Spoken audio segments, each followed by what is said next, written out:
बिस्मिल्लाहिर्रहमानिर्रहीम। अस्सलाम वालेकुम students, welcome back to smart study hub. बच्चों, कभी आपने सोचा है कि गाड़ियों का धुआं, फैक्ट्रियों का धुआं और ये सब कुछ ये हमारी सेहत पर, हमारे माहौल पर क्या असर डालते हैं? आज हम पढ़ेंगे इन्वायरमेंटल केमिस्ट्री। और ये इन्वायरमेंटल केमिस्ट्री ये वाला टॉपिक हमें यही सब कुछ समझाता है कि ये सब कुछ इसका इफेक्ट क्या होता है, इसके सोर्सेज क्या हैं। ठीक हो गया? तो चलिए पहले पढ़ते हैं इन्वायरमेंटल केमिस्ट्री की डेफिनेशन। इन्वायरमेंटल केमिस्ट्री की डेफिनेशन है: environmental chemistry is the branch of chemistry that studies the sources, reaction, effects, and fate of chemicals, species in air, water, soil, environment। ठीक हो गया कि इन्वायरमेंटल केमिस्ट्री में हम क्या पढ़ते हैं? केमिस्ट्री की वो ब्रांच है जिसमें हम केमिकल्स के सोर्सेज, उनके रिएक्शंस, उनके अफेक्ट्स और उनके फेट को पढ़ते हैं। खास तौर पर वो वाले केमिकल्स जो किधर किधर हैं, एयर में हैं, वाटर में हैं एंड सॉइल में हैं।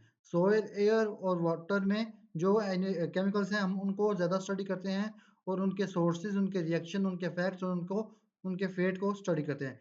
तो चलिए स्टार्ट करते हैं। पहले इसका सोर्स है, पहले इसके सोर्स को स्टडी करते हैं। सोर्स है इसका सोर्सेज में हमारे पास पहले हैं।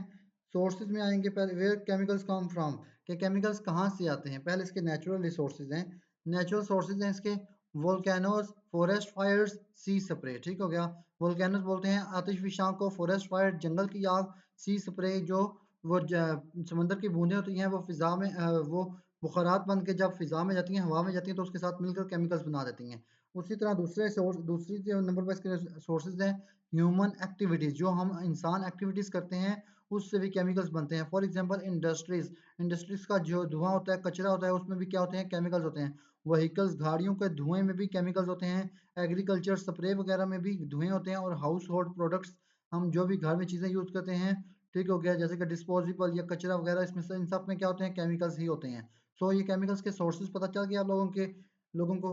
अब आगे बढ़ते हैं इनके रिएक्शंस।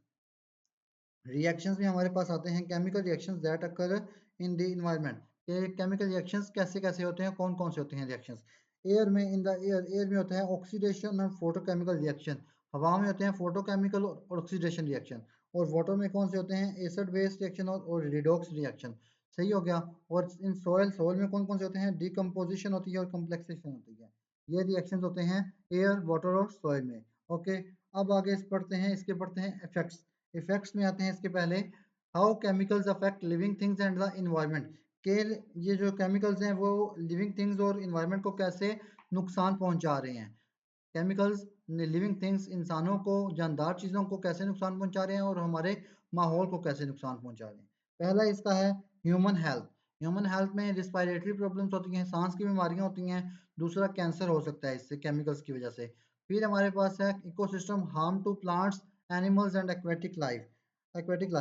प्लांट्स को भी नुकसान पहुंच रहा है, एनिमल्स को भी नुकसान पहुंच रहा है इससे। और एक्वेटिक लाइफ जो समुद्री जानवर वगैरह होते हैं उनको भी इससे नुकसान होता है इन केमिकल्स के। क्योंकि जो केमिकल्स होते हैं वो फैक्ट्रियों के धुएं वगैरह में, ठीक हो गया, उनके कचरे में वो सारा कच्चा कचरा कहाँ जाता है? समुद्र में जाता है। और उस समुद्र में जो वो होते हैं एक्वेटिक लाइफ होती है, ठीक हो गया, वो सब उनको नुकसान पहुंचता है। फिर जो ये क्लाइमेट चेंज हो रहा है, ग्लोबल वार्मिंग हो रही है, ओजोन डिप्लेशन हो रही है, ये सब किसकी वजह से हो रही है? ये केमिकल्स की वजह से ही हो रही है। आगे पढ़ते हैं इसका फेट, यानी कि ये केमिकल्स इनसे क्या बनता है, माहौल में जाके कैसे बनते हैं, ये क्या करते हैं माहौल में जाके हमारे। What happens to chemicals in the environment, हमारे माहौल में ये केमिकल्स कैसे क्या काम करते हैं।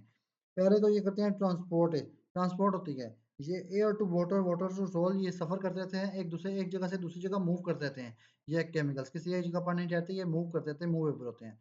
फिर ये होते हैं ट्रांसफॉर्मेशन, ब्रेक डाउन होती है, डिग्रेडेशन होती है, ये अपनी शेप चेंज करते रहते हैं, ठीक हो गया। फिर हमारे हैं रिमूवर, इसको रिमूव कैसे करते हैं हम? बायोडिग्रेडेशन से, फिल्ट्रेशन से, सेटलिंग से इसको रिमूव किया जा सकता है केमिकल्स को। फिर आगे हमारे पास है इनके सॉल्यूशंस है केमिकल्स के लिए। इन केमिकल्स के लिए सॉल्यूशंस क्या है हमारे पास? Finding way to reduce pollution and protect the environment, कि हम पोल्यूशन को रिड्यूस करने के लिए रास्ते ढूंढें और जब हम अपने माहौल को प्रोटेक्ट करें, ठीक हो गया। तो पहला रास्ता है पोल्यूशन प्रोटेक्शन, आलूदगी होने से पहले ही उसके लिए प्रिवेंशन लगा दी जाए, ज़्यादा दरख्त लगाए जाए ताकि आलूदगी कम हो, ठीक हो गया। और फिर वेस्ट ट्रीटमेंट, कचरे को साफ किया जाए। और फिर हमारे पास है यूज़ ऑफ ग्रीन केमिस्ट्री, ठीक हो गया, ग्रीनरी ज़्यादा यूज़ की जाए। फिर रिसाइकलिंग और रीयूज़, रिसाइकल किया जाए चीज़ों के, रीयूज़ किया जाए बार बार चीज़ों को, ठीक हो गया, वेस्ट मत किया जाए। और environmental monitoring and laws laws बनाए जाए, मॉनिटर किया जाएगा इन्वायरमेंट को, बार बार चेकिंग की जाए इन्वायरमेंट कहीं गंदा तो नहीं है, क्या सही करने के लिए है, ठीक हो गया, सब कुछ चेकिंग करनी चाहिए, लॉज होने चाहिए, तो जिससे ये पोल्यूशन कम होगी और केमिकल्स जो होंगे ये माहौल को नुकसान नहीं पहुंचाएंगे, ठीक हो गया। वाई इट मैटर्स, इट इसकी इंपॉर्टेंस भी आके लिखी हुई है। Why it matters? It helps us understand pollution, protect ecosystem, conserve natural resources, create a cleaner and safe environment for future generation। कि इससे हम आलूदगी पोल्यूशन से बच सकते हैं, ठीक है, पोल्यूशन को समझ सकते हैं, उससे अपने इकोसिस्टम को भी बचा सकते हैं, और जो नेचुरल रिसोर्सेज हैं उसको अच्छे तरीके से यूज़ भी कर सकते हैं, और अपने लिए एक साफ सुथरा माहौल और महफूज माहौल बना सकते हैं, और अपनी अगली जनरेशन के लिए भी ये हम अपना साफ माहौल बना सकते हैं, ठीक हो गया। सो ये थी इन्वायरमेंटल केमिस्ट्री। इन्वायरमेंटल केमिस्ट्री में हम क्या स्टडी करते हैं, हमने क्या समझा कि इसमें हम केमिकल्स को स्टडी करते हैं, उनके सोर्सेज, उनके रिएक्शन, उनके इफेक्ट, उनके फेट, और साथ ही वो केमिकल्स जो एयर में है, वाटर में और सॉइल में, तीन मेन इनके हैं सोर्सेज, एयर, वाटर और सॉइल में जो है, इनको स्टडी किया हमने, ठीक हो गया। सो अगर आप लोगों को वीडियो अच्छी लगी हो तो प्लीज़ वीडियो को लाइक कीजिए, एंड नेक्स्ट वीडियो में हमारा टॉपिक होगा इन ऑर्गेनिक केमिस्ट्री का, वो भी इसी तरह हम समझाएंगे। तो प्लीज़ चैनल को सब्सक्राइब कीजिए, एंड नेक्स्ट वीडियो के लिए बेल आइकन का प्रेस कर लीजिए। मिलते हैं नेक्स्ट वीडियो में। अल्लाह हाफिज़।